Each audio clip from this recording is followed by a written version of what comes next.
Hi families, இன்றைக்கி நம்ம இட்லிக்கு ஹோட்டலில் கொடுக்குற அந்த திக் ரிச் வடகறி டேஸ்ட் வேணுமா? இன்றைக்கி நான் எக்ஸாக்ட் ஹோட்டல் ஸ்டைலில் வடகறி ரெசிபி ஸ்டெப் பை ஸ்டெப்பாக காமிக்கிறேன். வீடியோ ஸ்கிப் பண்ணாமல் பாருங்கள். நீங்கள் நம்ம சேனல் புதுசாக பார்க்குறது இருந்தால் லைக் பண்ணிட்டு சப்ஸ்கிரைப் பண்ணிக்கோங்க. இப்போ நான் ஒரு பாதி தேங்காய் கிரேட் பண்ணி வச்சது நான் மிக்ஸி ஜாரில் ஆட் பண்ணிக்கிறேன். பட்டை 1 இன்ச்சு, அது கூடவே சோம்பு கொஞ்சமாக, ஏலக்காய் 2, கிராம்பு 2, இதெல்லாம் ஆட் பண்ணதுக்கப்புறமா கேஷ்நட்டு ஒரு கைப்பிடி அளவு நான் சேர்த்து நான் பேஸ்ட் பண்ணி அரைச்சிக்கிறேன். பேஸ்ட் பண்ணி தனியாக எடுத்து வச்சுக்கலாம். இப்போ நம்ம வடகறிக்கு தேவையான பொருட்கள் பார்க்கலாம்.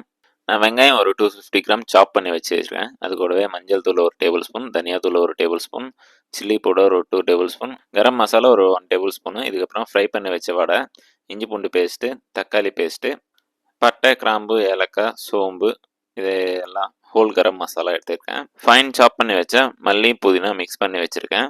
இது கூட இப்போ முன்னாடி சொன்ன மாதிரி பேஸ்ட்டு. வீடியோ ஸ்கிப் பண்ணாமல் பாருங்கள். அதோட வீடியோக்கு ஒரு லைக் பண்ணிட்டு சப்ஸ்கிரைப் பண்ணிக்கோங்க. இப்போ நம்ம எப்படி செய்கிறதுன்னு பார்க்கலாம் வாங்க. கடாய் நல்லா சூடானதுக்கப்புறமா 150 ml ஆயில் ஆட் பண்ணிட்டு இதில் நம்ம பட்டை, கிராம்பு, ஏலக்காய், சோம்பு இதெல்லாம் நம்ம ஆட் பண்ணிக்கலாம். நம்மளுக்கு மசாலா எல்லாம் வச்சதுக்கப்புறமா வெங்காயம் சாப் பண்ணி வச்சது ஒரு 250 கிராம்ஸ் நம்ம இதில் ஆட் பண்ணிக்கலாம். மீடியம் ஃப்ளேமில் ஆனியன் சாஃப்ட் ஆகிற வரைக்கும் சாட்டே பண்ணுங்கள். இப்போ நம்ம இதில் கொஞ்சமாக கருவேப்பிலை நம்ம சேர்த்துக்கலாம்.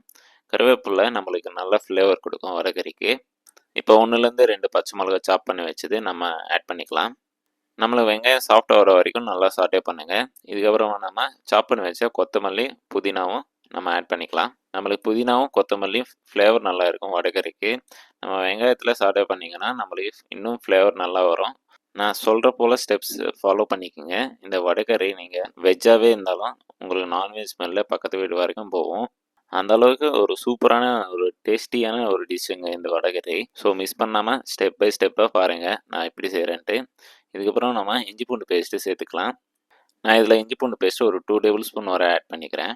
நம்ம இப்போ இஞ்சி பூண்டு பேஸ்ட்டு ஆட் பண்ணதுக்கப்புறமா நம்மளுக்கு பச்சை ஸ்மெல் போகிற வரைக்கும் நல்லா வதக்கணும். நம்ம இஞ்சி பூண்டு பேஸ்ட் ஆட் பண்ணதுக்கப்புறமா நம்மளுக்கு கீழே அடி பிடிக்கும். ஸோ ஃபயர் கம்மியாக வச்சு நீங்கள் வதக்குங்க. அப்போ தான் நல்லா ஃப்ளேவர் இருக்கும், தீஞ்சு போன ஸ்மெல்லு வராது. இதுக்கப்புறம் நம்ம மசாலா ஆட் பண்ணிக்கலாம். முன்னாடி சொன்ன மாதிரி மஞ்சள் தூள், தனியா தூள், சில்லி பவுடர், கரம் மசாலா இது 4 சேர்த்து ஆட் பண்ணிக்கிறேன். நான் இந்த மசாலா ரேஷியோ வந்து ஆல்ரெடி நான் இன்க்ரீடியன்ஸ் சொல்கிறப்பே சொல்லியிருக்கேன். ஸோ ஒரு வாட்டி செக் பண்ணிக்கோங்க.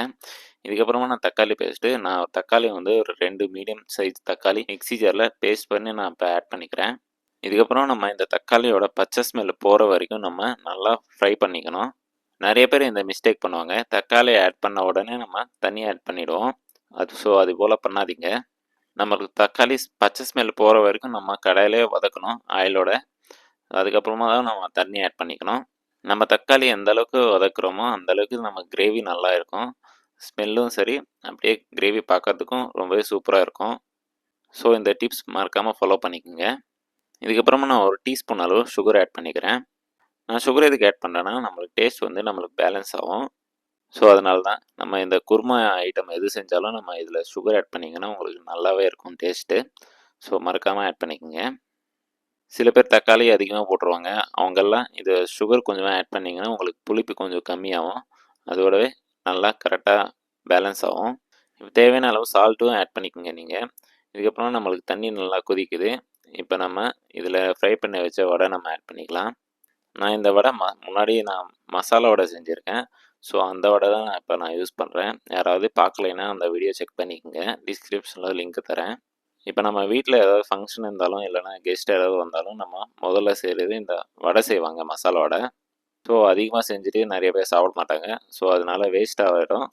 ஸோ நீங்கள் கவலையே படாதீங்க. இது போல் நீங்கள் வடைக்கறி செஞ்சிங்கன்னா சூப்பராகவே சாப்பிடுவாங்க. இப்போ நம்ம பார்த்தீங்கன்னா நம்ம சேர்த்த தண்ணியில் நம்ம வடை ஆட் பண்ணதுக்கப்புறமா நம்மளுக்கு திக்காயிடுச்சு ரொம்பவே.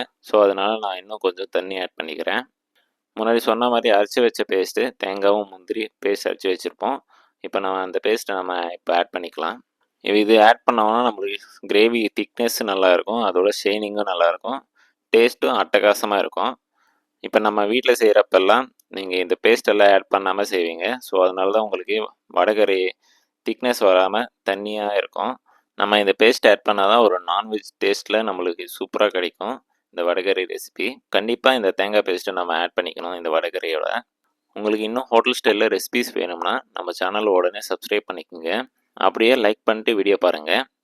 நம்ம இப்போ தேங்காய் பேஸ்ட் ஆட் பண்ணதுக்கப்புறமா நம்ம இப்போ ஒரு 5லேருந்து ஒரு 7 நிமிஷம் வரை நம்ம நல்லா கொதிக்கணும். அப்போ தான் நம்மளுக்கு அது தேங்காய் ஸ்மெல்லும் போகும். நிறைய டைம் நம்மளுக்கு கெட்டு போகாம இருக்கும். இப்போ ஃபைனலாக நம்ம கொத்தமல்லி, புதினாவும் கொஞ்சமாக சாப் பண்ணி வச்சதை நம்ம ஆட் பண்ணிக்கலாம். நான் இன்றைக்கி இந்த ஐரன் கடாயில் செய்கிறேன். ஸோ நம்ம ஐரன் கடாயில் செஞ்சிங்கன்னா நம்மளுக்கு கலர் உடனே சேஞ்ச் ஆகிடும். கொஞ்சம் பிளாக் கலரில் வந்துடும். ஸோ நீங்கள் ஸ்டீல் கடாயில் இல்லைனா ஸ்டீல் அண்டியில் ஏதாவது செய்யுங்க. அப்போ தான் கலர் நல்லா வரும். இல்லைனா சீக்கிரமாக உங்களுக்கு பிளாக் ஆகிடும் கிரேவியோட கலரு. நீங்கள் செஞ்சாலும் ஐரன் கடாயில் சீக்கிரமாக சேஞ்ச் பண்ணிவிடுங்க இன்னொரு பாத்திரத்தில். அப்போ தான் உங்களுக்கு கலர் போகாமல் இருக்கும். அவ்வளோதான் மக்களே, நம்மளோட வடைகறி ரெசிபி சூப்பராக ரெடி ஆயிடுச்சு. இதுக்கப்புறம் நம்ம ஸ்டவ் ஆஃப் பண்ணிக்கலாம். இதுக்கப்புறமா நம்ம சர்வ் பண்ணிக்கலாம். நம்ம சுட சுட இட்லியோட இந்த வடைகறி சாப்பிட்டிங்கன்னா ரொம்பவே சூப்பராக இருக்கும். இந்த வடைகறி இட்லிக்குன்னு இல்லை, நம்ம பூரிக்கும் தோசைக்கும் சரி, அப்படியே இடியாப்பத்துக்கு ரொம்பவே அட்டகாசமாக இருக்கும் இந்த வடைகறி. நீங்கள் வீட்டில் கண்டிப்பாக ட்ரை பண்ணிட்டு எப்படி வந்திருக்குன்ட்டு நம்ம கமெண்ட் செக்ஷனில் கமெண்ட் பண்ணுங்கள். வீடியோ பிடிச்சிருந்தா லைக் பண்ணிக்கங்க. இன்னும் ஹோட்டல் சீக்ரெட் ரெசிபிஸ் இன்னும் நிறைய வருது. ஸோ அதுக்கு நம்ம சேனல் இப்போவே சப்ஸ்கிரைப் பண்ணிக்கோங்க.